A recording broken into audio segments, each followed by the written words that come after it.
শুনছেন গল্প স্বল্প 107 FM রেইনবোতে। গল্প স্বল্প, গল্প স্বল্প। আজকের গল্পটি সম্পূর্ণ কাল্পনিক। বাস্তবের সঙ্গে এর কোনো রকম মিল সম্পূর্ণ কাকতালীয়। গল্পে বর্ণিত অলৌকিক, ভৌতিক বা অতিপ্রাকৃত ঘটনা বাস্তব বলে 107 FM রেইনবো দাবি বা সমর্থন করে না।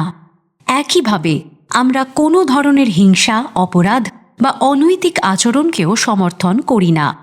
এটি শুধুমাত্র বিনোদনের উদ্দেশ্যে নির্মিত।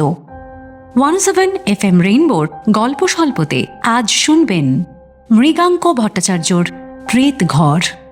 এই সময়ের অন্যতম জনপ্রিয় লেখক মৃগাঙ্ক ভট্টাচার্য লিখছেন গত 20 বছর ধরে। তাঁর গল্প প্রকাশিত হয়েছে বিভিন্ন প্রথম সারির পত্রপত্রিকায়।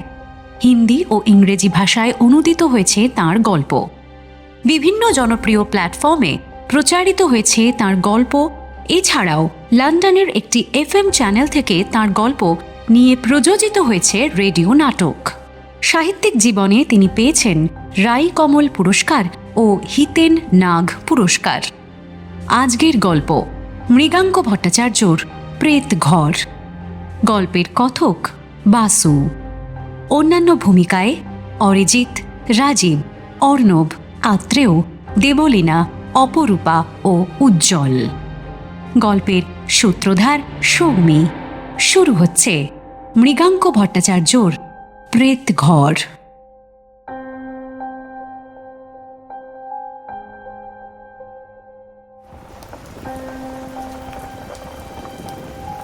পাকদণ্ডি ধরে উঠছিল সাদা রঙা গাড়িটা। ড্রাইভারের পাশের সিটে বসে মোবাইল ঘাঁটছিল অগস্ত্য। মোবাইল থেকে চোখ না সরিয়েই বলল, আচ্ছা, ভূতের জন্ম কি থেকে বলতে পারিস কেউ? শীষে রঙের বৃষ্টির গুঁড়ো নেমে আসছিল আকাশ থেকে। বর্ষার মেঘ অনেকটা নিচে নেমে এসে ছুঁতে চাইছিল তিস্তার ধোঁয়া ধোঁয়া শরীর। পাহাড়ের খাঁজ থেকে উঠে আসছিল কুয়াশা।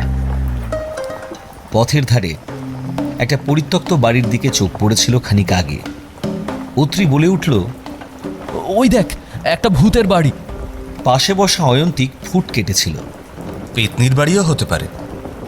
অগস্ত্য মুখ তুলে পুরো বাড়িটাকে দেখে নিয়েছিল একবার।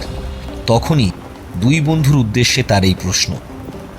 গাড়ির পেছনের সিটে বসা অত্রি উৎসুক গলায় বলল, কি থেকে? পাহাড়ি পথে গাড়িতে চাপলে অগস্ত্যর পেট গোলায়। গতবার তারা গিয়েছিল উত্তরাখণ্ডে। গাড়ির সিটে বসে অগস্ত্য নিজেকে ব্যস্ত রেখেছিল ট্যাবে। এখন যেমন নিবিষ্ট চোখ রেখেছে মোবাইলে। অগস্ত্য বলল, যা আমাদের বোধবুদ্ধির সীমার ওপর দিয়ে যায় তা নিয়ে আমরা নিজের মতো করে ভাবতে থাকি। ভূতের জন্ম সেই অন্ধকার থেকেই। দেখ, অজানা অন্ধকার বুঝি না। আমার বদ্ধমূল বিশ্বাস মানুষ মরে ভূত হয়। এই অগস্ত্য, বলছি, তোর কি মনে হয় আত্মা বলে কি সত্যি কিছু আছে, নাকি মৃত্যুর পর সব শেষ? শোন, এই প্রশ্ন শুধু তোর একার নয়, বিজ্ঞানেরও। বিজ্ঞানীদের অনেকেই মনে করেন যে আত্মা আছে, মৃত্যুর পরই সব শেষ নয়। শরীরের মৃত্যু হয়, চেতনার নয়। ব্ল্যাক হোল নিয়ে গবেষণার জন্য কোভিডের সময়টায় নোবেল পেয়েছিলেন জ্যোতির্বিজ্ঞানী রজার পেনরোজ। তার মতে মানুষের শরীরের মৃত্যু হলেও চেতনার মৃত্যু হয় না। তুই তো ফিজিক্সের লোক, তোদের ফিজিক্স কি ব্যাখ্যা দিচ্ছে? দেখ, orchestrated objective reduction theory of consciousness নামে একটা থিওরি আছে। সেই প্রসঙ্গে দুই বিখ্যাত বিজ্ঞানী রজার পেনরোজ আর অ্যানাস্থেসিওলজিস্ট স্টুয়ার্ট হ্যামরেফ বলেছেন যে ক্লাসিক্যাল ফিজিক্সে চেতনার ধরন ধরা সম্ভব নয়। মস্তিষ্কের মাইক্রোটিউবলসকে বুঝতে হলে কোয়ান্টাম ফিজিক্সের সাহায্য নিতে হয়, আর এই মাইক্রোটিউবলসেই থাকে আমাদের চেতনা।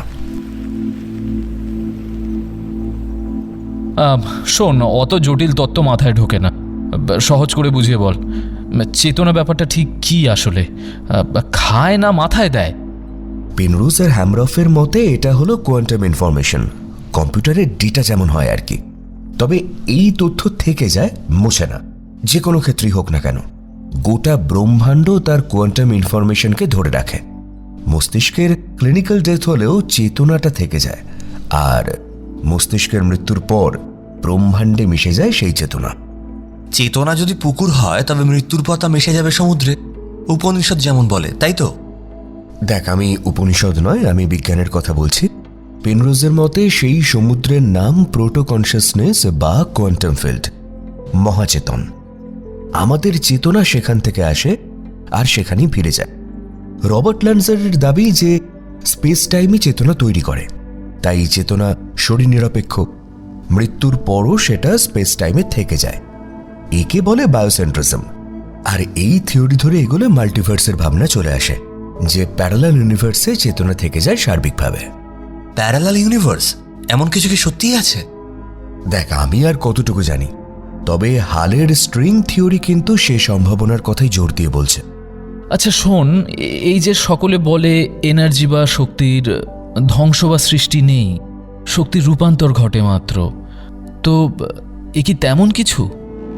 এখনকার বিজ্ঞানীরা মনে করেন যে এই আমিত্ব, এই চেতনার মৃত্যু, শরীর শেষ হয়ে গেলে যে উবে যায় এমনটা নয়, তার রূপান্তর ঘটে মাত্র। স্পেস টাইমের সঙ্গে চেতনার সম্পর্কটা তাহলে বুঝিয়ে বলি। মনে কর যে আমরা সকলেই ভিডিও গেমের চরিত্র। ভিডিও গেমের ম্যাপ, বড় বড় বিল্ডিং, গাড়ি, সব ধরে নে স্পেস। তো এই গেমে দিন থেকে রাত হলো, একটার পর একটা মিশন। বোঝার সুবিধের জন্য এটাকে ধরে নে টাইম। ক্লিয়ার হলো কিছু? আমার গেম খেলার নেশা আছে। গেমার হিসেবে আমি জানি গেমের মধ্যে এই স্পেস টাইম স্রেফ গেমে, বাস্তবের সঙ্গে কোনো মিল নেই। এই প্রোগ্রামিং শুধুমাত্র ওই ভিডিও গেমের দুনিয়ার জন্যই একমাত্র সত্যি। এক্স্যাক্টলি তাই। ল্যান্সের ভাবনায় আমাদের বেঁচে থাকা অনেকটা ভিডিও গেমের মতো। যতক্ষণ বেঁচে আছে নির্দিষ্ট প্রোগ্রামিংয়ের মধ্যে আছে। মারা গেলেও ভিডিও গেমের বাইরের দুনিয়ায় আমাদের মুক্তি। আর এখানে স্পেস হলো আমাদের জীবনের এই রোজ নামচার সবকিছু। টাইম মানে অতীত, বর্তমান, ভবিষ্যৎ। তো এই দুইয়ের ওপর ভিত্তি করেই আমাদের চেতনা, ভাবনা, চিন্তা কিংবা স্মৃতি বা বিস্মৃতি, সেটা যাই বলিস না কেন। বাইরের জগৎকে আমাদের চেতনা যেমন ব্যাখ্যা করে, আমরাও সেইভাবেই চারপাশকে ব্যাখ্যা করে থাকি। রবীন্দ্রনাথ বলেছিলেন, আমার চেতনার রঙে পান্না হলো সবুজ, চুনি উঠল রাঙা হয়ে। তো বলছি, এই ব্যাপারটা কি তেমন? বলতে পারিস। দেখ, ল্যান্সার থিওরি যদি মেনে নিই, চেতনা যদি অবিনশ্বর হয়, তাহলে সেই চেতনাকে গড়েছে কিন্তু এই স্পেস টাইম, তাকে বোঝার জন্য। ফলে চেতনার মৃত্যু নেই। শরীরে চেতনা ধারণ হয় মাত্র। শরীরের মৃত্যু হলে চেতনা মিশে যায় মহাচেতনে। একথা বলা হয়েছে ধর্মে, আর বিজ্ঞানেও কিন্তু এ ব্যাখ্যার বিরোধ নেই। কিছুটা বুঝলাম, অনেকটাই বুঝলাম না। তবে এটুকু বুঝলাম যে মামলা জটিল।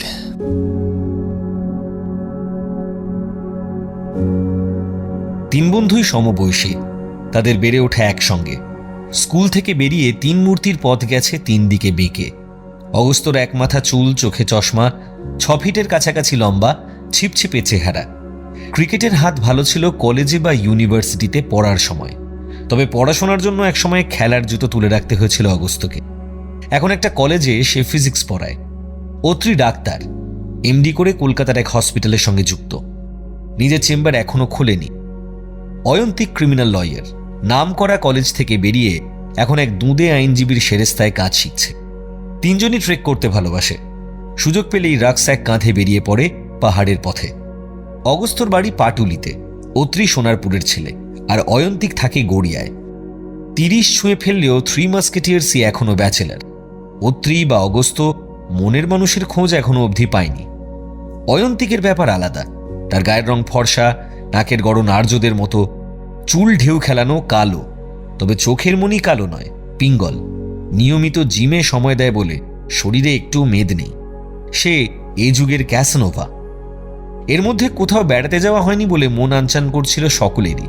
কদিন আগে গিরিশ মঞ্চে নাটক দেখতে গিয়েছিল 3 বন্ধু। থিয়েটার হল থেকে বেরিয়ে অয়ন্তিক আফসোস করে বলেছিল,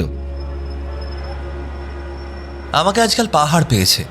কিছুদিন ধরেই আমি শয়নে জাগরণে পাহাড়ের পথে হাঁটছি। মার্চে ভেবেছিলাম অযোধ্যা পাহাড়ে যাব। ঠিক সেই সময়ই ইলিয়ানার সঙ্গে আমার ব্রেকআপ হয়ে গেল। ফলে বেড়াতে যাওয়ার ইচ্ছেটাই চটকে গেল। ইলিয়ানা গোয়ানিজ তরুণী, এয়ারলাইন্সের হোস্টেস। ডোমেস্টিক ফ্লাইটে কমাস আগে ট্রাভেল করার সময় অয়ন্তিকের সঙ্গে আলাপ। সেই সূত্র ধরে সোশ্যাল মিডিয়ায় বন্ধুত্ব। কিছুদিন পর থেকে ডেটিং শুরু। একদিন পার্ক স্ট্রিটের এক রেস্তোরাঁয় অত্রি আর অগস্ত্যর সঙ্গে ইলিয়ানার আলাপ করিয়ে দিয়েছিল অয়ন্তিক। ইলিয়ানা চলে যাওয়ার পর অত্রি বলেছিল, তা বলছি কোত্থেকে জোগাড় করেছিস সেই কন্যাটিকে? হ্যাঁ, বিদেশি মেয়ের সঙ্গে কি তোর বাঙালি প্রেম টেকে? এই কি পারফিউম মাখে রে তোর ইলিয়ানা? গন্ধটা বেশ অন্যরকম তো। অ্যামাজনের জঙ্গলে শুনেছি গুরাস জাতীয় এক ধরনের ফুল পাওয়া যায়, তার নির্যাস থেকে পারফিউম বানায় একটা মাল্টিন্যাশনাল কোম্পানি। ইলিয়ানা দাম দিয়ে সে সুগন্ধি আনায় বাইরে থেকে। হ্যাঁ, গন্ধটা সত্যিই অন্যরকম, বেশিক্ষণ শুঁকলে মাথা ঝিমঝিম করে। সেটা পারফিউমের জন্য নয়, প্রেমে পড়লে সকলেরই মাথা ঝিমঝিম করে। তবে তুই রেগে না গেলে একটা ভবিষ্যৎবাণী করি। আই এম অ্যাফ্রেড তোদের প্রেম বেশি দিন টিকবে না। আমার যদ্দূর মনে হলো, বুঝলি, she is not your cup of tea. অত্রির কথাই সত্যি হলো। একদিন অয়ন্তিক নিজেই দুঃখের খবরটা দিল দুই বন্ধুকে। সেই কথা শুনে অত্রি নির্লিপ্ত গলায় বলেছিল, কে? আমি আগেই বলেছিলাম না, মাঝখান থেকে তোর জন্য অযোধ্যা পাহাড়টা আমাদের যাওয়া হলো না। আচ্ছা, এই মানে তোদের ব্রেকআপটা হলো কেন? রোহিত রেড্ডির নাম শুনেছিস? প্রিমিয়ার লিগে রাজস্থানের হয়ে খেলে, ব্যাপক হ্যান্ডসাম। সেই ক্রিকেটারের সঙ্গে এখন রিলেশন ইলিয়ানার। আমাকে আর পাত্তা দিচ্ছে না। সোশ্যাল মিডিয়ায় স্টক করছিলাম বুঝতে পেরে আমাকে ব্লক করে দিয়েছে, ফোনে, সোশ্যাল মিডিয়াতেও। ছি, স্টক করছিলি মানেটা কি? তোর কি মিনিমাম লজ্জাটুকুও নেই? যা হয় ভালোর জন্য হয়। তো এবার কাজের কথায় আয়। ইচ্ছে ছিল এপ্রিলে রডোডেনড্রন দেখতে যাব সান্দাকফুর ওদিকটায়। কিন্তু বাবা অসুস্থ হয়ে পড়ায় ইচ্ছেটা তখন মুলতবি রাখতে হয়েছিল। থ্যাঙ্ক গড বাবা এখন ঠিক আছে। তাই ঠিক করেছি অগস্ট মাসের প্রথম সপ্তাহে বন্দে ভারত ট্রেনের টিকিট কাটব। ভোরবেলা হাওড়া থেকে বেরিয়ে দুপুরের মধ্যে এনজিপিতে ঢুকে যাব ইজিলি, কোনো চাপ হবে না। ওখান থেকে গাড়ি ভাড়া করে যাব টংলু, সেখান থেকে ট্রেক করব। ঠিক হ্যাঁ, কোনো প্রবলেম? বাকি দুজন সোচ্চারে বলেছিল, বাত সহি হ্যায়। সেই রকমই ঠিক ছিল। অগস্টের 2 তারিখ সূর্য ওঠার আগে হাওড়া স্টেশনে পৌঁছে চাপা হলো বন্দে ভারত এক্সপ্রেসে। কিন্তু দুপুরে এনজেপি পৌঁছে জানা গেল প্রবল বর্ষা হয়েছে কদিন আগে। ধস নেমেছে টংলুর রাস্তায়। তখন সিদ্ধান্ত নেওয়া হলো টংলু নয়, ভার্সে যাবে তারা। খোঁজ নিয়ে জানা গেল জোরথাং গেলে সুবিধে, সেখান থেকে ভার্সে যাওয়া সহজ হবে। দরাদরি করে একটা গাড়ি ভাড়া করা হলো। অগস্ত্য বলেছিল, ভার্সে কি কোনো পপুলার টুরিস্ট স্পট? ভার্সে নামটা পর্যটকদের কাছে এখনও তেমন পরিচিত নয়। তাছাড়া এটা অফ সিজন, আশা করা যায় ভার্সে এখন জনহীন। বাহ, তাহলে তো জমে যাবে। কি বলিস? নির্জন পাহাড়ের সৌন্দর্য আমার বড় প্রিয়। পাহাড় দিয়ে ঘেরা ছোটখাটো এক জনপদ জোরথাং। গাছপালার মধ্যে দিয়ে মেঘ নেমে এসেছে নিচে।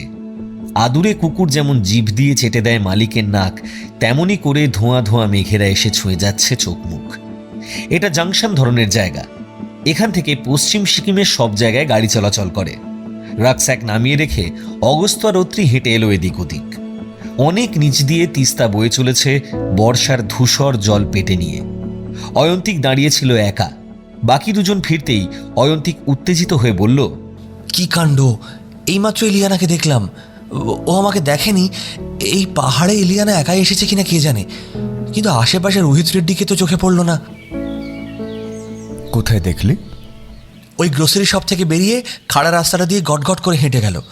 ডেনিম জিন্স আর সাদা উইন্ড চিটার পরেছিল। রাস্তাটা যেখানে টার্ন নিয়েছে সেই পাইন গাছের বাঁকে মিলিয়ে গেল। এই যে মেয়ে তোকে ডাম্প করে ফেলে চলে গেছে, তার জন্য এমন আদেখলাপনা করছিস কেন? তোর কি আত্মসম্মান নেই? আরে মন খারাপ করবে না। এই শোন, তুই না একটা ইনকরিজেবল ক্রিয়েচার। খিদে পেয়েছে, তবে ভাত খাবে না কেউ। ভেজ মোমো ছাড়া এই অবেলায় কিছু পাওয়া যাবে না। অগত্যা তাই খাওয়া হলো পেট পুড়ে। ধরা হলো শেয়ারের জিপ। ভার্সে পৌঁছবার আগেই বেশিরভাগ প্যাসেঞ্জার নেমে গেল। গাড়ির চালকের নাম মিংমা। তার সঙ্গে দিব্যি আলাপ জমিয়ে ফেলেছে অত্রি। তাদেরই সমবয়সী। মিংমা বাংলা বোঝে, ভাঙা ভাঙা বলতেও পারে। ধস নেমেছে বলে এনজেপি পৌঁছে ডেস্টিনেশন বদলাতে হয়েছে। এখন পরিবর্তিত পরিস্থিতিতে ভার্সে যাচ্ছে তারা। সেখানে রাতটুকু গুজরান করে পরদিন ট্রেক করা তাদের উদ্দেশ্য। মিংমাকে সেসব খুলে বলল অত্রি। আপনারা থাকবেন কোথায়? ফরেস্ট বাংলোয় থাকবো ভেবেছিলাম, কিন্তু অনলাইন বুকিং অপশন নেই। তো সামনাসামনি গিয়ে দেখি যে কোনো ব্যবস্থা হয় নাকি। ফরেস্ট বাংলোয় থাকতে পারবেন না। 2 মাস আগে শর্ট সার্কিট হয়ে বাংলোয় আগুন লেগে গিয়েছিল। এখনও ওখানে রিপেয়ারের কাজ চলছে। তবে দেখেন, আমার বাড়িতে এক্সট্রা ঘর আছে, ওর অ্যাটাচ টয়লেট ভি আছে। আমার দিদির রান্নার হাত ভালো, তো ও রান্নাবান্না করে দেবে। খরচাপাতি নিয়ে টেনশন নেই, যা ভালো মনে হয় দেবেন। তো চলুন সেখানে নিয়ে যাই।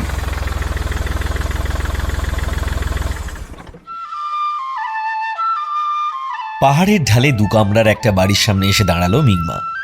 বারান্দায় হ্যাঙ্গিং টব ঝুলছে, পাশে উঠোন, ফুল গাছ আছে নানা রকম। তার ওদিকে একটা ছোট ঘর। মিংমার হাঁক শুনে বেরিয়ে এলো এক মহিলা, 40-এর ওপর বয়স, বেটে খাটো মোটা সোটা চেহারা, থালার মতো মুখ, চোখ প্রায় দেখাই যায় না।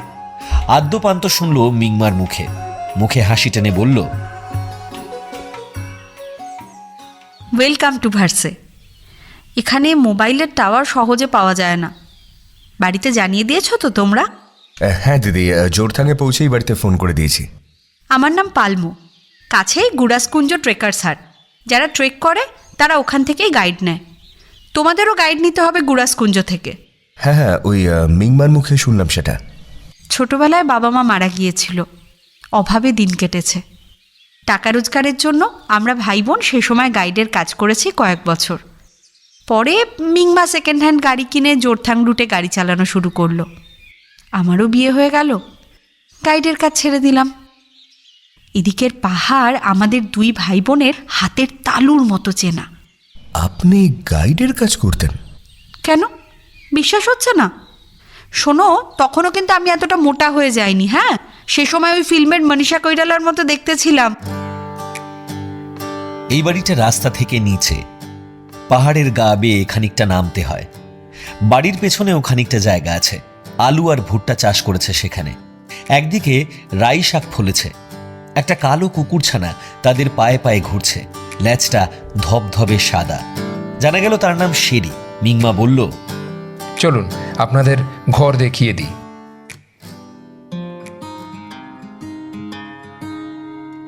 ঘরটা মোটামুটি পরিষ্কার পরিচ্ছন্ন হলেও তেমন বড় নয়। বিছানায় 2 জন শুলে ঠিক ছিল, 3 জনকে আড়াআড়ি শুতে হবে। যাক, কপাল ভালো, অ্যাটাচড বাথ আছে, রানিং ওয়াটারও আছে দেখছি। নইলে আমি মরে গেলেও এখানে থাকতাম না ভাই।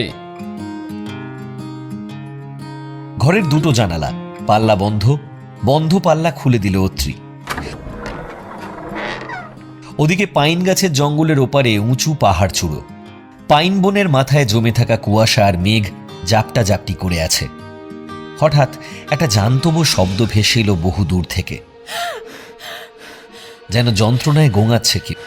শব্দটা ক্ষীণ কিন্তু স্পষ্ট। কয়েক মুহূর্ত স্থায়ী হলো শব্দটা, তারপর সব চুপ। শেরির গলা কানে আসছে উঠোনের দিক থেকে, চিৎকার করছে কুকুরটা। আওয়াজটা অদ্ভুত না? কুকুরটা আবার কার উপর হম্বিতম্বি করছে কে জানে। মিংমা চা নিয়ে এসেছে বড় কাপে, মাথায় মুন্ডি দেওয়া ঢাকনা, গায়ে রংচঙে ড্র্যাগনের নকশা, সঙ্গে 1 প্লেট বিস্কুট। খোলা জানলা দুটোর দিকে তাকিয়ে মিংমার মুখ ফ্যাকাশে হয়ে গেল। তাড়াহুড়ো করে বন্ধ করে দিল জানলা দুটো। মুখ ফিরিয়ে বলল, জানলা খুলবেন না, প্রবলেম আছে। কি প্রবলেম? ওই পাহাড়ের নাম রেখোলা। এককালে ওই গ্রামে অল্প কিছু লোক থাকতো, কিন্তু এখন আর কেউ থাকে না।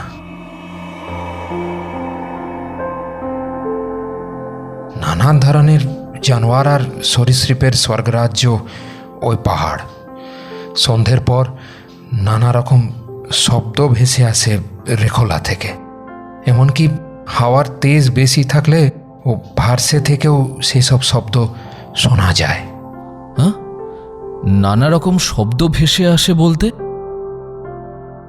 মিংমা কথাটা বলবে কিনা ভেবে নিল একবার।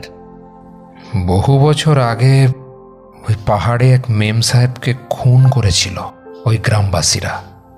পুলিশের ভয়ে সব লোক ভিটেমাটি ছেড়ে পালিয়ে যায়, কেউ ফিরে আসেনি। ওই গ্রাম আজও পরিত্যক্ত।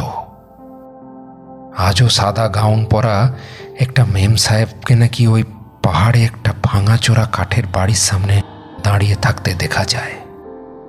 বাড়িটাকে লোকজন বলে প্রেত ঘর, মানে পেতনির ঘর। মেম সাহেবের নাম কি? সে খুন হয়েছিল কেন? Georgina pound. ও সে এক লম্বা কিস্সা। এখন থাক, পরে সময় নিয়ে বলবো।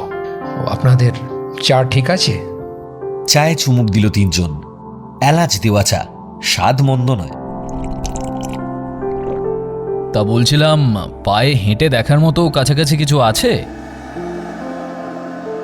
সামনে একটা গুম্ফা আছে, সন্ধেবেলা ওখানে প্রার্থনা চলে, ঘুরে আসতে পারেন ইচ্ছে করলে। রাতে রুটি আর মুরগির ঝোল তৈরি করবে পালমো, তাকে সাহায্য করবে মিংমা। সে বেরিয়ে গেল ঘর ছেড়ে। ঘরের বাইরে এসে দাঁড়ালো তিনজন। একটা আপেল গাছ আছে উঠোনে, ফল ধরে। সেরি এখন শান্ত হয়ে গেছে, সাদা ল্যাজ নাড়িয়ে ঘুরঘুর করছে উঠোনে। কলকে ফুলের মতো দেখতে একটা বুনো ফুল ফুটেছে জংলা গাছটায়।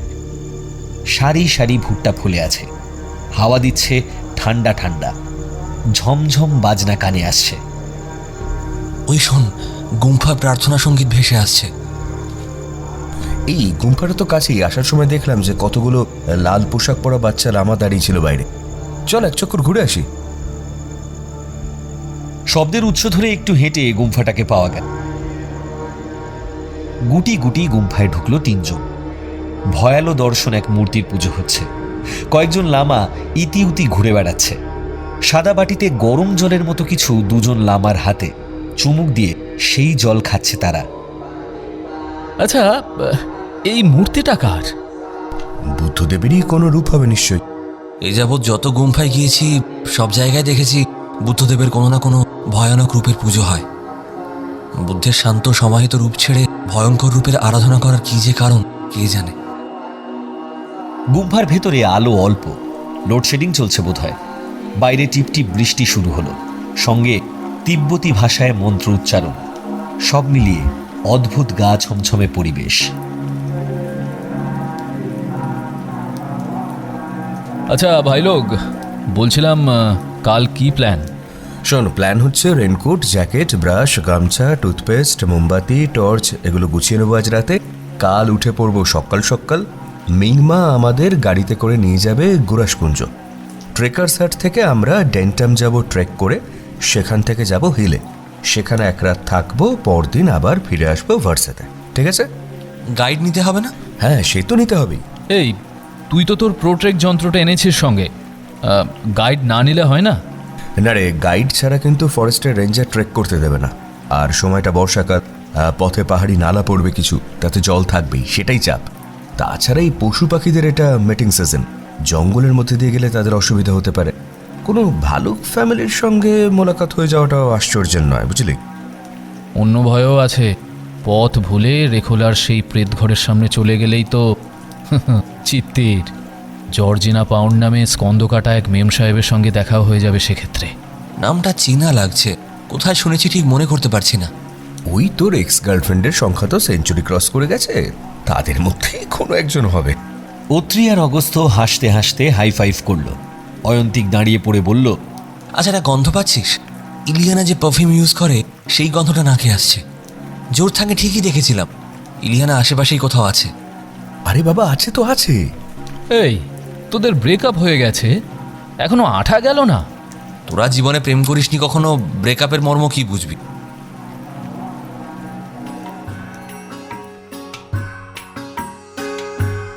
রাতে ঘুম হলো দিব্যি। সকালে তৈরি হয়ে মিংমার গাড়িতে চেপে গুরাসকুঞ্জ চলে এসেছে তিনজন। ট্রেকার্স হাটে খোঁজ করতে গেল অগস্ত, ফিরল মাথায় হাত দিয়ে।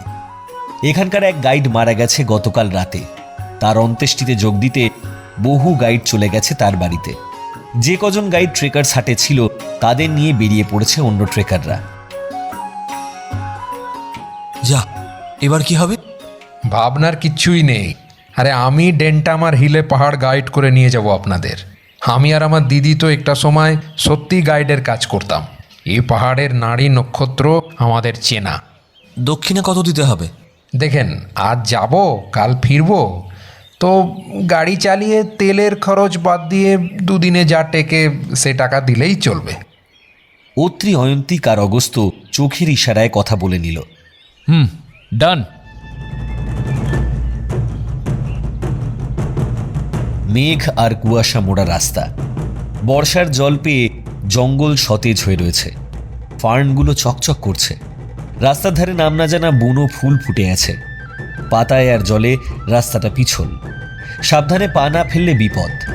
সারা জঙ্গল সরগরম হয়ে আছে পাখির ডাকে, ঝিঝিও ডাকছে দিনের বেলায়। কতদিন বাদেই বুনো গন্ধটা নাকে এলো। লেবু ঘাসের গন্ধ। আহা, এই স্মেলটা আমার বড্ড প্রিয়। আমি কিন্তু ইলিয়ানার সেই পারফিউমের গন্ধটা পাচ্ছি এখানে এসেও। শোন, তুই সাইকিয়াট্রিস্ট দেখাবি কলকাতা ফিরে গিয়ে। চত্ব সব। অনেকটা নিচে রুমালের মতো মাঠ, চারপাশে সবুজের সমারোহ, দূর পাহাড়ে মেঘেদের জটলা। বাঁশঝাড় থেকে একদল টিয়া উড়ে গেল ট্যাঁ ট্যাঁ করতে করতে। অজস্র পাখি নানা ভঙ্গিতে উড়ে বেড়াচ্ছে, তাদের ঝটাপটির শব্দ কানে আসছে। একটা হলদে পাখি গান গাইছে আপন মনে। অগস্ত্যর প্রোট্রেক যন্ত্র বলছে এই পাহাড়ের উচ্চতা ৬,০০০ ফিটের কাছাকাছি। পাকদণ্ডী পথ, পাহাড়ের একদিকে রং বেরঙের চাষের জমি, কোনোটা সাদা ফুলে ভরা তো অন্যটা বেগুনি। এই যে বেগুনি ফসলটা দেখছেন, এর নাম ফাফর। এর আটায় রুটি হয়। আর ওই লোকাল ড্রিঙ্কস একটা আছে রক্সি, ওই রক্সিও হয়। পাহাড়ের গায়ে কোথাও কলাবন, কোথাও বাঁশের ঝাড়, কোথাও এলাচের চাষ হচ্ছে। মৌমাছির ঘর আছে খুঁটির মাথায়, নিচে জ্বালানি কাঠ স্তূপ করা। মিংমা চিনিয়ে দিচ্ছে এই এলাকার ভূগোল। ওই যে দেখছেন, ওই দূরের পাহাড়ের নাম হচ্ছে সাংদারা। দারা মানে জানেন তো, পাহাড় চূড়ো। তো সাংদারা কিন্তু অনেক দূরে, এখন গিয়ে বেলাবেলি ফিরে আসা সম্ভব নয়। তাই অনিচ্ছা সত্ত্বেও ট্রেকিং রুট থেকে ছেটে ফেলতে হবে সাংদারাকে। কোনো উপায় নেই। উল্টো দিকের পাহাড় রেখোলা, সেখানে প্রেত ঘর আছে, কাজেই সেখানে ভুল করেও যাবার প্রশ্ন নেই। আপাতত তাদের গন্তব্য ডেন্টাম গ্রাম। সেখানে গরম ভাত, আটার রুটি, আলু কোয়াশের সবজি, ডিমের ঝোল পাওয়া যাবে। সেখানে লাঞ্চ করে ফের ট্রেক। হিলে পৌঁছতে পৌঁছতে বিকেল হয়ে যাবে। আমার চেনা লোক আছে হিলে গ্রামে, মাথা গোজার একটা আস্তানা ঠিক জুটে যাবে, আরামের কম্বলও জুটবে। No tension. নরম আলোয় মুলি বাঁশের জঙ্গলের শুকনো পাতা মারিয়ে এলাচের ঝোপ সরিয়ে হাঁটছে সকলে। একটা ছোট্ট জনপদ এলো। এই গ্রামের নাম বারিন গাঁও। একটা চকচকে নুড়ি পাথর তুলে হাতে নিয়েছিল অয়ন্তিক, একদম নরম হালকা। মিংমা কোমরে গোজা ভোজালি বের করল, ভোজালি দিয়ে ফার্ন ঝোপের গোড়া কুপিয়ে শিকড় তুলে আনলো। গায়ে আলুর মতো নুড়ি পাথর জমে আছে। এর নাম ফিয়ারে। এটা কিন্তু খাওয়াও যায়। মাটির পথরেখা ধরে পাহাড়ের মাথায় উঠে এসেছে সকলে। ডাইনে গভীর খাতে রংচং খোলা গ্রাম। প্রচলিত পথ নেই, আন্দাজ মতো পথ তৈরি করে এগোতে হচ্ছে। সামনে পাইনের সারি, স্থানীয়দের ভাষায় ধুপি বন।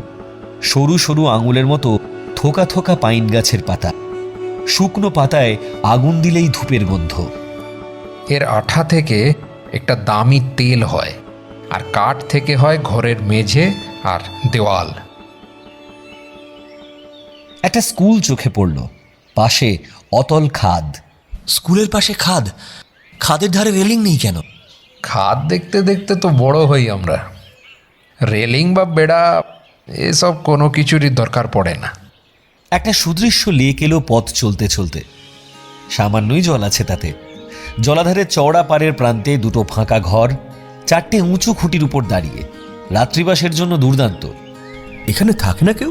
হ্যাঁ, ভাল্লুকের ভয় আছে এই পাহাড়ে, এমনকি অন্য জন্তুও থাকতে পারে।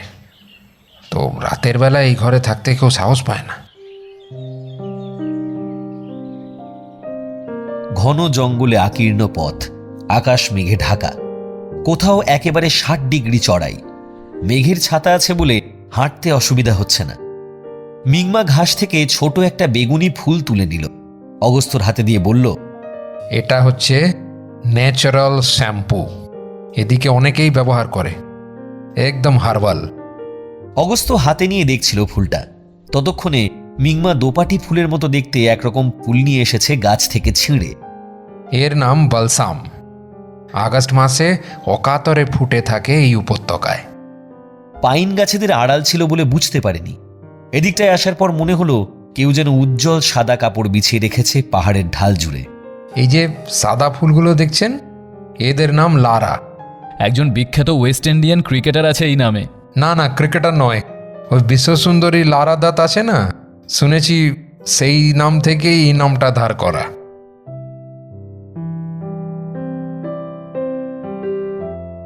চারিদিকে সাদা ও হলদে গুরাসের সমাহার, ভেতরে লালের অনিন্দ সুন্দর আলপনা।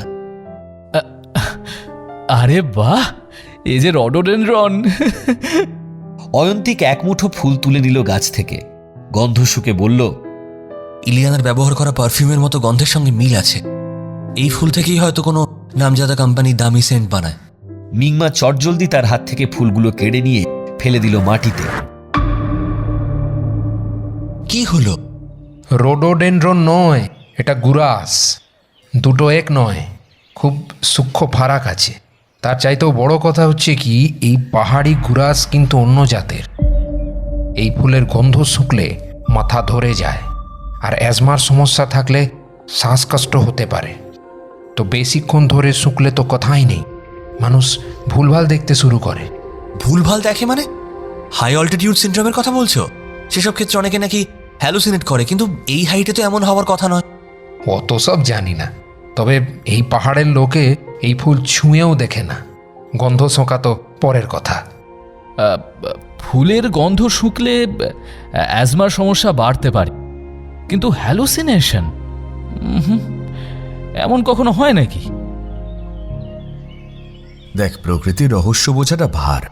বৃষ্টির বারবারন্ত যেখানে, বৃষ্টিবনের পোয়াবারও সেই গ্রীষ্মমণ্ডল বরাবর অঞ্চলে।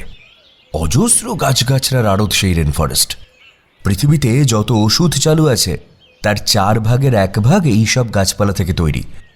পৃথিবীতে গাছগাছরা কত জাতের আছে বলতো? 60,000।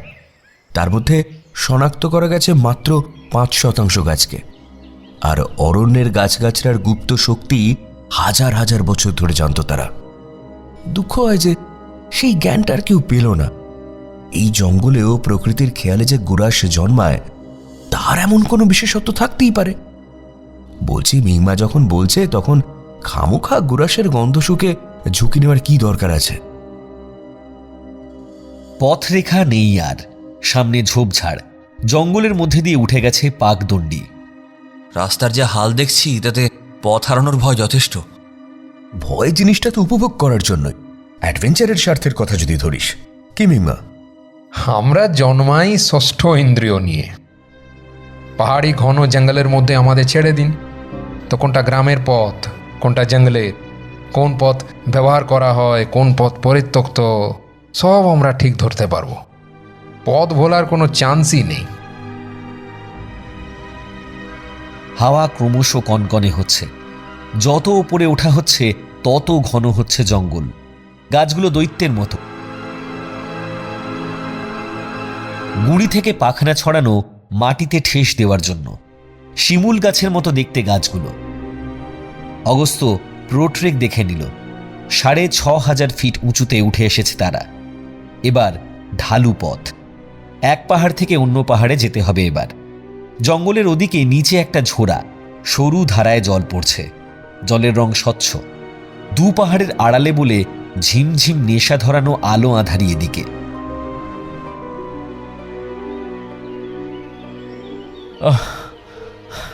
এই ভাই, ব্যাপক জল তেষ্টা পেয়েছে। বলছি, আমার জল ফুরিয়ে গেছে, তোদের কাছে খাওয়ার জল আছে? অগস্ত্য আর অয়ন্তিক নিজেদের ব্যাগ খুলে দেখল দুজনের বোতলের জল তলানিতে। দুঢুক জল খেতে না খেতেই স্টক শেষ হয়ে গেল। মিংমা বোতল নিয়ে দৌড়লো ঝোড়ার দিকে। যাই, ঝোড়াটা গিয়ে বরং দেখে আসে একবার। হ্যাঁ হ্যাঁ চল, আমিও যাই। নেটওয়ার্ক নেই বলে মোবাইলটাও কাজে লাগছে না। 2-4টে ছবি অন্তত তুলে আসি, চল। একটু দমের ঘাটতি হচ্ছিল ওদের। পুষিয়ে নেওয়ার জন্য অয়ন্তিক বসলো একটা বড় গাছের মাটিতে ভেঙে পড়া শুকনো ডালের উপর। চেনা গন্ধটা নাকে আসছে আবার। এক থোকা গুড়াস ফুটে আছে সামনে। অপ্রতিরোধ্য আকর্ষণে অন্যমনস্ক হাতে একটা ফুল তুলে নিল অয়ন্তিক। নাক ছোঁয়ালো একবার। গন্ধটা তীব্র হলো। এই ফুলই কি ফোটে অ্যামাজনের রেইন ফরেস্টে? এই ফুলের নির্যাস থেকে কি সেই পারফিউম তৈরি হয় যা ইলিয়ানা ব্যবহার করে? অয়ন্তিক বিস্কুটের প্যাকেট ছিঁড়ল। একটা বিস্কুট মুখে দিল, চিবোচ্ছে। মাথাটা টলমল করছে কেমন। এরকম কেন হচ্ছে? গুড়াসের গন্ধ শোকার জন্যই কি? বসে বসে কুয়াশা মাখা জঙ্গলটাকে দেখছিল অয়ন্তিক। ঘন সবুজ বর্ষার অরণ্য কি এক আদিমতা তৈরি করেছে, যেন অজানা রহস্য লুকিয়ে আছে পাহাড়ের খাঁজে খাঁজে। বেপথু হলেই বুঝি হদিশ মিলবে তার। গাছের পাতায় জমে থাকা জল টুপটুপ করে ঝরে পড়ল অয়ন্তিকের মাথায়। জল নাকি শিশির বিন্দু? তিনজন এখনো দৃষ্টিসীমার বাইরে। কিছুক্ষণ আগেও তাদের গলার আওয়াজ পাওয়া যাচ্ছিল। এখন আর কোনো শব্দ কানে আসছে না। অয়ন্তিক উঠে দাঁড়ালো। নাম ধরে ডাকলো অত্রি আর অগস্ত্যকে। উত্তর নেই। মিংমাকে ডাকলো, তাও সাড়া নেই। একটা ভেজা গাছে হেলান দিয়ে দাঁড়ালো অয়ন্তিক।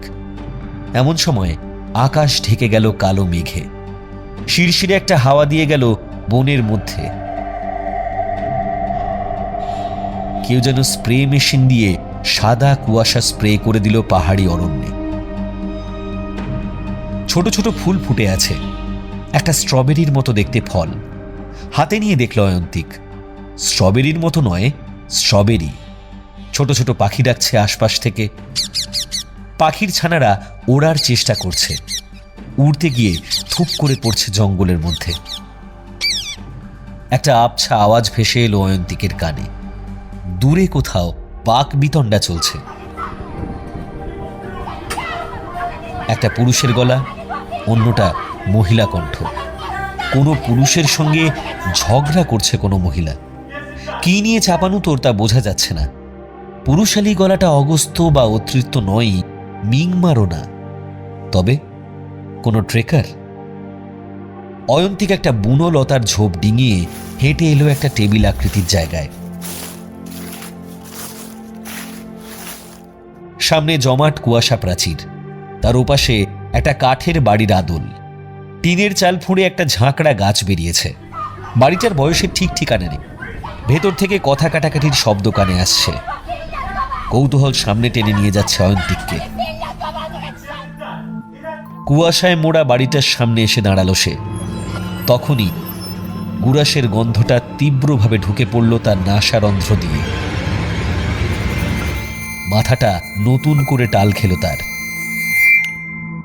ভাঙা চোরা কাঠের সিঁড়ি, উঠতে গিয়ে ক্যাঁচকোচ শব্দ হলো। লম্বা টানা বারান্দা, দরজা খোলা। খোলা দরজা দিয়ে ঘরের ভেতরে ঢুকে পড়ল অয়ন্তিক। কুয়াশার কারণে অস্পষ্ট দেখাচ্ছে সবকিছু। একটা শবদেহ পড়ে আছে পাটাতনে। চোখ দুটো খোলা। নিষ্পন্দ দেহটার সামনে দাঁড়িয়ে আছে একজন পুরুষ ও একজন মহিলা। উত্তপ্ত কথা কাটাকাটি চলছে দুজনের মধ্যে। মাঝবয়সী লোকটা অয়ন্তিকের দিকেই মুখ করে, পরনে ঢোলা ফ্লানেলের লাল শার্ট, চেককাটা গরম কাপড়ের চাপা পাজামা, পায়ে রবারের চপ্পল, কান মাথা পেঁচানো খয়েরি মাফলার দিয়ে, সরু দুটো চোখ, গায়ের রং তামাটে, থ্যাবড়া নাক। লোকটা কথা বলছে আধ ভাঙা হিন্দিতে। সাদা গাউন পরা মহিলা অয়ন্তিকের দিকে পিছন ফেরা।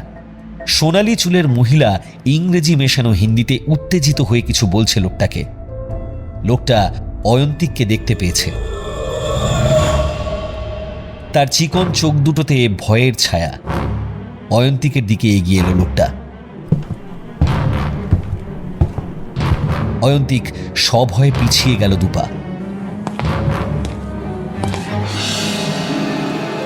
লোকটা ভয়ে কেঁপে যাওয়া গলায় হিন্দিতে বলল, কেভিন সাহেব, পুলিশ আমার পিছু নিয়েছে, যে কোনো সময় চলে আসবে রেখোলায়। সাদা গাউন পরা মহিলা ঘুরে দাঁড়িয়েছে। বুকটা ধক করে উঠল অয়ন্তিকের। এ তো ইলিয়ানা। সেই সমুদ্র সবুজ চোখ, সেই চেনা মুখের আদল। বিস্ময়ে চোখ কচলাল অয়ন্তিক। এখানে ইলিয়ানা কি করছে? অয়ন্তিকের ভাবনার জট কেটে গেল। ইলিয়ানা হড়বড় করে বলল, কেভিন, পুলিশ যে কোনো সময় চলে আসবে। আমি ঠিক করে নিয়েছি আমরা কি করব। অয়ন্তিকের নয়, যেন তার ভেতর থেকে তার গলা ধার করে অন্য কোনো লোক খাঁটি ব্রিটিশ অ্যাকসেন্টে ক্রুদ্ধ গলায় বলে উঠল, তুমি কি এখন একা একাই সিদ্ধান্ত নিতে শিখে গেছো? গ্রেট। কি ঠিক করে নিয়েছো তুমি জর্জিনা? ভালোই তো ছিলাম আমরা, বলো কেভিন। এই পাহাড়ি লোকটা লোভ দেখিয়ে আমাদের সর্বনাশ করলো। এই লিম্বু শেপার জন্য এমন বিপদের মধ্যে পড়েছি আমরা। Kevin, I have made up my mind. আমরা দুজন রাজসাক্ষী হব। অয়ন্তিক যেন স্বেচ্ছাধীন নয়, তার মাথাটা এতাল বেতাল করছিল। সেই টালমাটাল ভাবটা আরও বেড়ে গেল। এমন লাগছে যেন সে নেশা করে আছে। সেই সঙ্গে ভয়ঙ্কর রাগ হচ্ছে তার।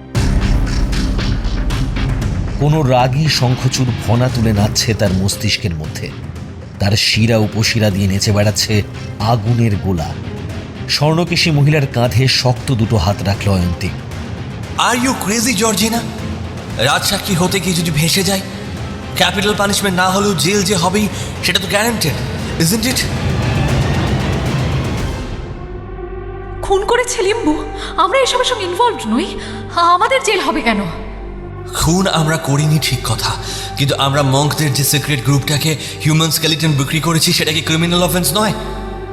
সেই ক্রাইমের শাস্তি কি হতে পারে সেটা তুমি জানো?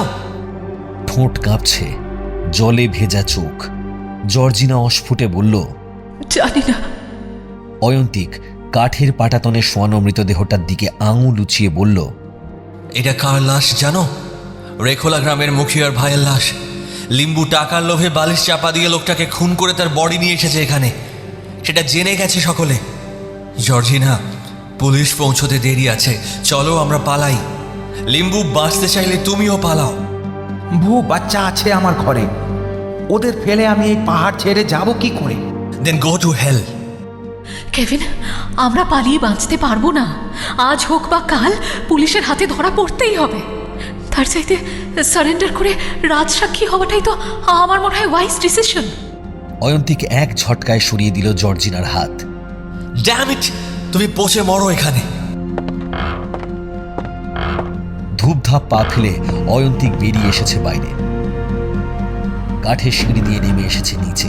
হাঁপাচ্ছে, নিজেকে থিতু করতে চেষ্টা করছে অয়ন্তিক। অনিশ্চয়তার কুয়াশা জমতে শুরু করছে তার মনের ভেতর। না মেলা অনেক প্রশ্নের উত্তর খুঁজছে মনে মনে। সে অয়ন্তিক সান্যাল, ক্রিমিনাল লয়ার, কলকাতায় বাড়ি। এই পাহাড়ে সে ট্রেক করতে এসেছে। তাকে কেন কেভিন বলে ডাকছে ওই সাদা চামড়ার মহিলা? সেই বা স্বতঃস্ফূর্তভাবে সেই ডাকে সাড়া দিচ্ছে কেন? কোনো গোলমেলে ধাঁধার জটিল আবর্তে ঘুরপাক খাচ্ছে অয়ন্তিক। সে কি জেগে জেগে স্বপ্ন দেখছিল একটু আগে? সব লজিকের বাইরে কি ঘটছে সব? অয়ন্তিক নিজেকে বোঝাচ্ছে এখানে যা ঘটছে বলে তার মনে হচ্ছে তা বাস্তবে আদৌ ঘটছে না, পুরোটাই তার হ্যালুসিনেশন। সে খুব ভালো করে জানে শরীর একটা যন্ত্র, শুধু ব্রেন তার কন্ট্রোলার। মস্তিষ্কের অনেক কিছুই আজও মানুষের অজানা, কিন্তু তাই বলে এক আউন্সের কোনো আত্মা জাতীয় কিছু কেভিন নামের কোনো এক সাহেবের শরীর থেকে তার শরীরে ভুস করে ঢুকে যাবে? জর্জিনা নামে কোনো মহিলার স্পিরিট ভর করবে ইলিয়ানার মধ্যে? এ কি আদৌ বিশ্বাসযোগ্য?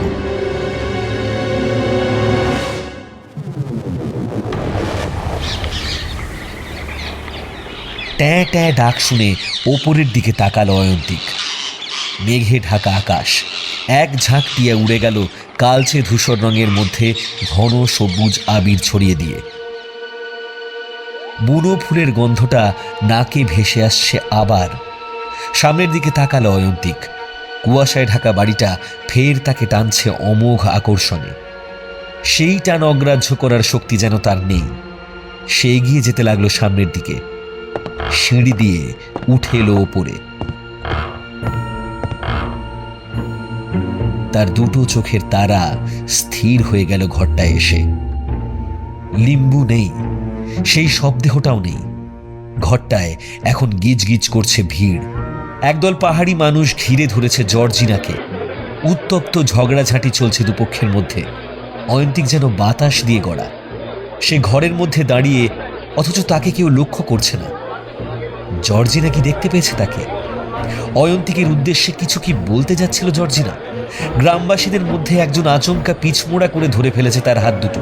পেছন থেকে অন্য একজন অসম্ভব দ্রুততায় কোমরে গোজা ভোজালি বের করে এনেছে। সেই ধারালো অস্ত্র দিয়ে সে মারে জর্জিনাকে। অয়ন্তিকের বুক ধরফর করছে, সারা শরীর অবশ। তার পা কেউ গেঁথে দিয়েছে কাঠের পাটাতনের সঙ্গে। সে নড়তে পারছে না একটু। জর্জিনার শরীর থেকে ভেসে আসছে রক্ত, দু চোখ বিস্ফারিত। দুহাত দিয়ে নিজের গলাটা ধরে গোঙানির মতো একটা শব্দ করে ধপ করে মাটিতে পড়ে গেল জর্জিনা। বটের আঠার মতো ঘন থকথকে রক্তের ধারা গড়িয়ে যেতে লাগলো কাঠের পাটাতনে। অয়ন্তিক এক পা দুপা করে পিছিয়ে যেতে লাগলো। বেরিয়ে এলো ঘরের বাইরে, হোঁচট খেয়ে পড়ে গেল একবার। উঠল সঙ্গে সঙ্গে, কাঠের সিঁড়ি দিয়ে নিচে নেমে ছুট দিল সামনের দিকে। এক অসম্ভব দুঃস্বপ্ন তাকে তাড়া করছে। এর থেকে যেন মুক্তি নেই তার। কিছু দূর এলোমেলো ছোটার পর অয়ন্তিকের পা পড়ে গেল একটা জল ভরা গর্তে। ধপ করে কাটা কলা গাছের মতো মাটিতে উপুর হয়ে পড়ে গেল অয়ন্তিক। মুচকে গেল পা, ডান পায়ের গোড়ালিতে অসম্ভব ব্যথা। জঙ্গলের মধ্যে টেবিল আকৃতির একটা জায়গায় চিত হয়ে শুয়ে আছে অয়ন্তিক। তার মাথার উপর দিয়ে ট্যাঁ ট্যাঁ করে উড়ে গেল এক ঝাঁক সবুজ টিয়া। কপালে দুশ্চিন্তার ভাঁজ ফেলে তার দুদিকে বসে আছে অত্রি আর অগস্ত্য, সামনে মিংমা। অত্রি আর অগস্ত্য তাকে সাহায্য করল উঠে বসতে। ব্যথায় পা টাটাচ্ছে, তার ধাঁধা এখনো কাটেনি। যে জীবন্ত নাটক সে অভিনীত হতে দেখল এইমাত্র, তার ব্যাখ্যা সে খুঁজে পাচ্ছে না। শুধু অস্ফুটে বলতে পারল, কোথায় আমি? কি হয়েছিল আমার? আরে সে তো তুই জানিস। আমরা ঝোড়া থেকে জল আনতে গিয়েছিলাম। কতক্ষণ আর? ওই মিনিট 15 বা মিনিট 20 হবে। এসে দেখলাম তুই এখানেই শুয়ে আছিস, হুঁশ নেই, গা হাত পা ঠান্ডা। আমরা তো ভয়ই পেয়ে গিয়েছিলাম। অগস্ত্য জল ছিটিয়ে যাচ্ছিল তোর মুখে ক্রমাগত। থ্যাঙ্ক গড অবশেষে তুই চোখ মেললি। এইটুকু সময়ের মধ্যে কি ঘটল রে? কেমন করে অজ্ঞান হয়ে গেলি? কিছু মনে করতে পারছিস? অয়ন্তিকের চোখ বুজে আসছে ক্লান্তিতে। আকস্মিক এই ঘটনার সঙ্গে এখনো ধাতস্থ হতে পারছে না সে। অয়ন্তিক অস্ফুটে বলল, আশেপাশে কোনো কাঠের বাড়ি আছে? অনেক পুরনো বাড়ি, মাথায় টিনের চাল ফুঁড়ে গাছ বেরিয়েছে, এমন কোনো বাড়ি? এখান থেকে সবচাইতে কাছের গ্রাম হলো রংটাং খোলা। সেখানে কিছু গেরস্ত বাড়ি আছে, কিন্তু আর কোনো বাড়ি তো এই জঙ্গলের মধ্যে নেই। জর্জিনা, লিম্বু শেরপা, কেভিন, এরা কারা মিংমা? তুমি চেনো তাদের? মিংমা একটু থতমত খেয়ে গেছে, মাথা চুলকে বলল, আপনি এইসব নাম কোথায় শুনলেন? অয়ন্তিক সবটাই খুলে বলল, কিছুই লুকোলো না। মিংমা ঢোক গিলল, ধপ করে বসে পড়ল মাটিতে। এরা সকলেই এই পৃথিবীর বুকে শ্বাস নিয়েছে একদিন, কিন্তু কেউই বেঁচে নেই আর। সকলেই মারা গেছে অপঘাতে। মানে? যদিও নিজের চোখে কখনো দেখিনি, কিন্তু আপনি যে বাড়িটার কথা বলছেন সেটাই বোধহয় রেখোলা পাহাড়ের প্রেত ঘর। কেভিন পাউন্ড আর জর্জিনা পাউন্ড নামে দুই শ্বেতাঙ্গ থাকতো যে বাড়িতে। আজও সন্ধ্যের পর যে অভিশপ্ত কাঠের বাড়ি থেকে একটা মহিলার গঙানির শব্দ ভেসে আসে, ওই হাওয়ার তেজ বেশি থাকলে ভার্সে থেকেও সেই শব্দ শোনা যায়। মানুষজন রেখোলা পাহাড়ের দিকে জানলা তো বন্ধ করে রাখে, কিন্তু রেখোলা পাহাড় তো অন্য দিকে। এই পাহাড়ে সেই ঘর আসবে কি করে? সেখানে আপনি যাবেনই বা কি করে? অয়ন্তিকের ভ্রম যেন কিছুতেই কাটছে না। আমি জানি না। এই প্রেত ঘরের ঘটনাটা কাল বলতে গিয়েও তুমি বলনি। কি ব্যাপার একটু খুলে বলো তো। বেশ, বলছি। 80 বা 90 বছর আগের কথা। রেখোলা পাহাড়ে থাকতো কেভিন আর জর্জিনা নামে দুই ডাক্তার, সম্পর্কে স্বামী স্ত্রী। কোনো মিশনারি থেকে টাকা পয়সা পেত হয়তো, তো দুজন ঘুরে ঘুরে স্থানীয় লোকজনদের চিকিৎসা করত। এই ধরুন জ্বরজারি, পেট খারাপ, সর্দি কাশি এসবের ওষুধ থাকতো ওদের সঙ্গে। তো সেই মেডিসিন দিত মানুষজনকে। তো সবই ঠিক ছিল, কিন্তু একদিন ওই দুই ডাক্তার শুরু করলো মোড়া কাটার ক্লাস। ফ্রি নয়, গাঁটের কড়ি খসিয়ে শিখতে হতো সেই বিদ্যে। সেইটাই সর্বনাশের শুরু। হ্যাঁ, অ্যানাটমির ক্লাস কে শেখাতো? ওই কেভিন আর জর্জিনাই শেখাতো। এমনকি দূর দূরান্ত থেকে মেডিকেল স্টুডেন্টরা ওদের কাছে আসতো হাতে কলমে কাজ শিখতে। আশেপাশের পাহাড়ে না সন্ন্যাসী রয়েছে অনেক। তাদের একটা অংশের নাকি ওই সাধনার জন্য মরা মানুষের হাড়গোড়, করটি এগুলোর প্রয়োজন হয়।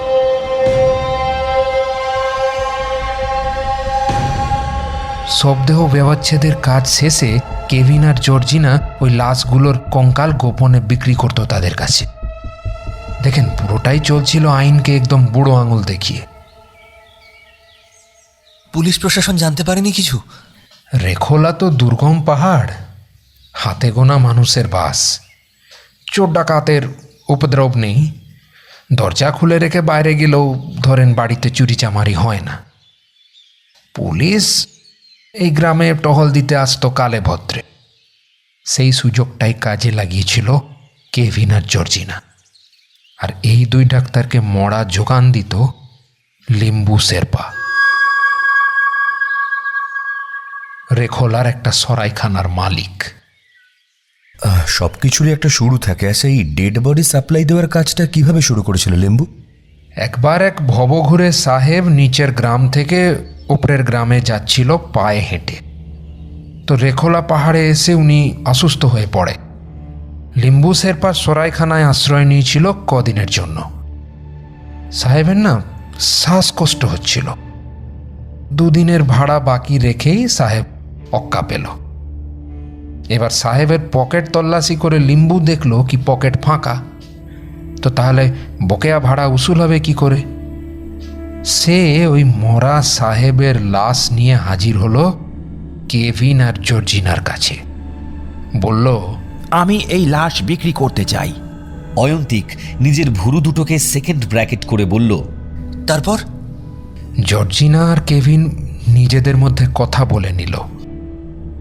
কেভিন ঘরের ভেতর গেল, বেরিয়ে এসে লিম্বুর হাতে ধরিয়ে দিল 10 টাকা। তখন কিন্তু 10 টাকার দাম অনেক। বুদ্ধি খুলে গেল লিম্বুর।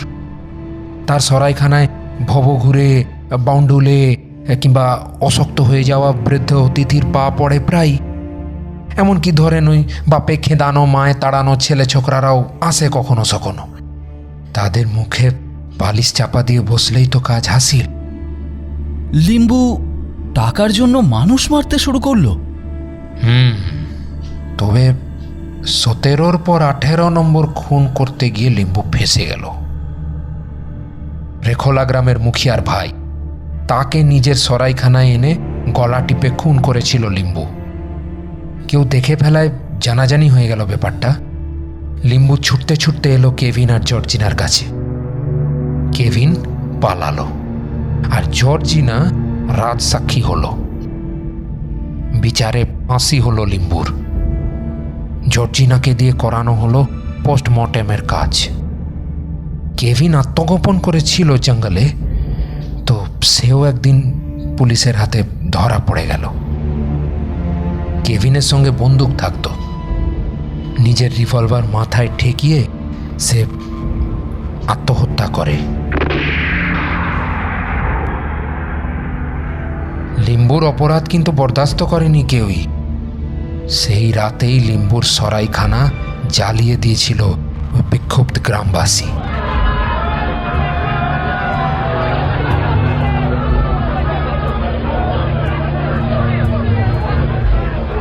লিম্বুর বউ তার বাচ্চাদের নিয়ে এই পাহাড় ছেড়ে পালিয়ে যায়। আর জর্জিনা? লিম্বুর ফাঁসির কয়েকদিন পরে রেখোলা গ্রামের লোকজন জর্জিনার বাড়িতে গিয়ে চড়াও হয়।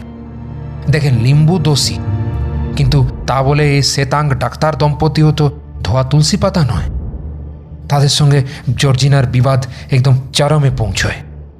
গ্রামবাসীদের একজন ভোজালি দিয়ে জর্জিনাকে মেরেই ফেলে, আর মেম সাহেবের লাশ পুঁতে দেয় মাটিতে।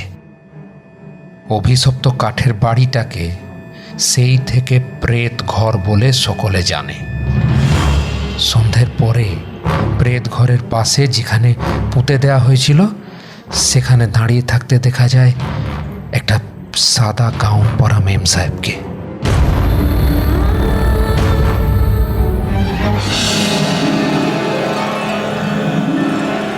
আজও তার আত্মা মুক্তি পায়নি। সন্ধ্যের পর আজও ভার্সে থেকে তার মৃত্যু যন্ত্রণার গোঙানির শব্দ শোনা যায়।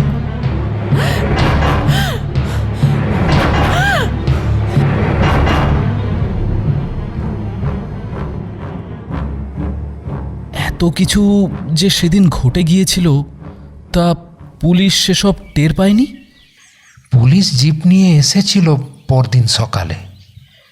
ততক্ষণে রেখোলা গ্রামের সব মানুষজন নিজের নিজের ভিটে মাটি ছেড়ে চলে গিয়েছিল আশেপাশের পাহাড়ে। সেই থেকে একদম নিঃসঙ্গ হয়ে পড়ে আছে রেখোলা।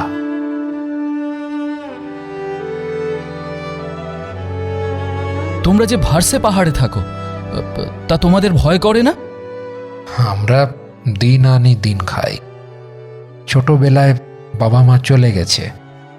দিদির বিয়ে হয়েছিল ওখরে গ্রামে। স্বামীটা একটা পাড় মাতাল।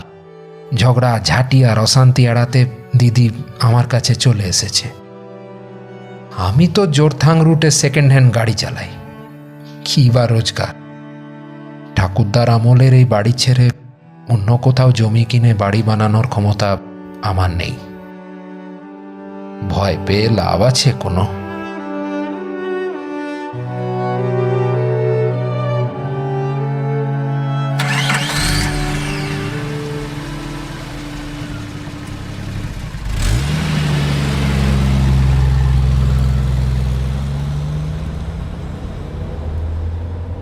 মিংমার গাড়ি রিজার্ভ করে ভার্সে থেকে জোরথাং নেমে আসছে অত্রিরা।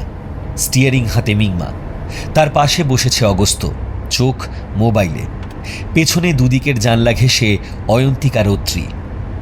জানিস, শেক্সপিয়ারের কথা মনে পড়ছে খুব। সেই যে there are more things in heaven and earth, Horatio. আচ্ছা অগস্ত্য, এই যে ভার্সে বেড়াতে গিয়ে আমাদের এক অদ্ভুত অভিজ্ঞতা হলো। বিজ্ঞানে এর কি ব্যাখ্যা আছে কোনো? সেদিন আইনস্টাইনের স্পেস টাইম থিওরির কথা বলেছিলাম, মনে আছে? সেই থিওরির পর স্ট্রিং থিওরি সম্ভবত ফিজিক্সের সবচাইতে সাড়ে জাগানো তত্ত্ব, যেখানে বলা হয়েছে যে মহাবিশ্বের সব কিছুই স্ট্রিংয়ের কম্পন থেকে তৈরি। পদার্থের ক্ষুদ্রাতি ক্ষুদ্র অংশ হলো কোয়ার্ক, আর তার চাইতেও ক্ষুদ্র অংশ রয়েছে যেটা হলো শক্তি। সুতো বা তারের সঙ্গে তার সাদৃশ্য। ভাইরে, একটু সহজ করে বল, যাতে আমাদের মতো সাধারণ লোক ফান্ডাটা বুঝতে পারি। দেখ, চেষ্টা করছি বোঝাতে। স্ট্রিং থিওরি নিয়ে কাজ করতে গিয়ে একটা পর্যায়ে দেখা গিয়েছিল টিকলগুলোকে ব্যাখ্যা করার জন্য দরকার 10টা আলাদা ডাইমেনশন।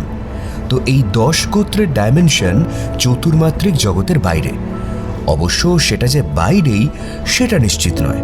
10 মাত্রার ডাইমেনশন এই চতুর্মাত্রিক জগতের ভিতরেও থাকতে পারে। 10 ডাইমেনশনাল এই মহাবিশ্বের ভাবনা থেকেই এসেছে প্যারালাল ইউনিভার্সের ধারণ। Parallel universe? তুই কি বিশ্বাস করিস এই মহাবিশ্বের মধ্যে সত্যি অন্য কোনো মহাবিশ্ব রয়েছে? দেখ, হতেই পারে যে এমন একটা কিছু আছে, কিন্তু ডাইমেনশন সংক্রান্ত জটিলতার কারণে সেই সব মহাবিশ্বের সঙ্গে আমরা যোগাযোগ করতে পারি না। আমি আর কতটুকু জানি বল? উপনিষদে মৃত্যুর পর মানবাত্মার পরলোক বা ভিন্ন ভিন্ন লোকে যাওয়ার কথা বলা হয়েছে। তা উপনিষদের ভাষ্যের সঙ্গে প্যারালাল ইউনিভার্সের ধারণার কি কোনো মিল রয়েছে? কি মনে হয় তোর? উপনিষদের ঋষিরা অন্য কোনোভাবে স্ট্রিং থিওরির সঙ্গে হয়তো পরিচিত ছিলেন, আর সেই সূত্রেই তারা পরলোক, ভিন্ন ভিন্ন লোক বা অন্য কোনো মহাবিশ্বের অস্তিত্ব সম্বন্ধে সম্ভবত নিশ্চিত হয়েছিলেন। দৃশ্যমান জীবজগৎ যে সক্রিয়ভাবে বিদ্যমান এমন এটা একটা হাইপোথেসিস, কিন্তু চট করে উড়িয়ে দেওয়ারও নয়। একই রকম দেখতে দুটো মানুষ হতে পারে শুনেছি, কিন্তু কতটা সাদৃশ্য থাকে তাদের? ইলিয়ানার সঙ্গে জর্জিনার চেহারার এমন অবিশ্বাস্য মিল কেন? আমি বা জর্জিনা বা লিম্বুর ডাকে স্বতঃস্ফূর্তভাবে সাড়া দিলাম কেন? নাকি ওই পাহাড়ের গুরাসের গন্ধ শুকেছিলাম বলে হ্যালুসিনেশনের মতো কিছু একটা হয়েছিল আমার? নাকি এই নামগুলো অতীত থেকে কোনো দুর্গেয় কারণে এসে গেঁথে বসেছিল আমার অবচেতনের অতলে? স্মৃতির ওপার থেকে আমার রক্তের মধ্যে এসে পড়েছিল ঝাঁপ খেতে খেতে? দেখ, এটা বলা মুশকিল, তবে জোরথাং আসার সময় কোয়ান্টাম ইনফরমেশনের কথা বলেছিলাম, মনে আছে তো? গোটা ব্রহ্মাণ্ড তার কোয়ান্টাম ইনফরমেশনকে ধরে রাখে। মস্তিষ্কের ক্লিনিক্যাল ডেথ হলেও চেতনাটা থেকে যায়, আর মস্তিষ্কের মৃত্যুর পর ব্রহ্মাণ্ডে মিশে যায় সেই চেতনা।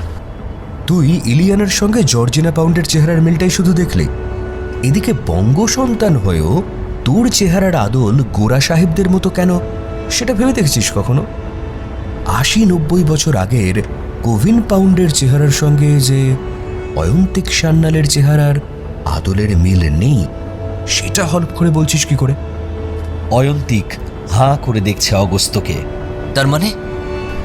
দেখ, সব প্রশ্নের উত্তর খুঁজতে নেই, কিছু রহস্য অমীমাংসিত থাকাই ভালো, নইলে বেঁচে থাকাটা আর ইন্টারেস্টিং লাগে না। বুঝলেন স্যার?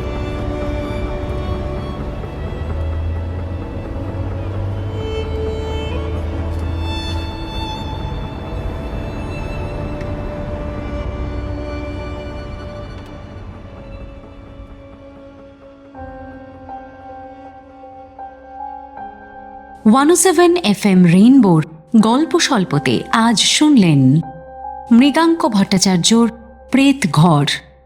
গল্পের কথক বাসু, অগস্ত অরিজিৎ, অত্রি রাজীব, অয়ন্তিক এবং কেভিন অর্ণব, মিংমা আত্রেয়, পালমো দেবলীনা, লিম্বু উজ্জ্বল, ইলিয়ানা এবং জর্জিনা অপরূপা। গল্পের সূত্রধার সৌমি, সমগ্র পরিকল্পনা ও পরিচালনা শুভদা, সহকারী পরিচালক পায়েল চ্যাটার্জি। শুনলেন গল্প স্বল্প, শুধু রেডিওতে নয়, গল্প স্বল্প শুনুন ইউটিউবেও। প্রতি রবিবার রাত 9টায় শুনুন নতুন গল্প আমাদের অফিসিয়াল ইউটিউব চ্যানেল আকাশবাণী কলকাতায়।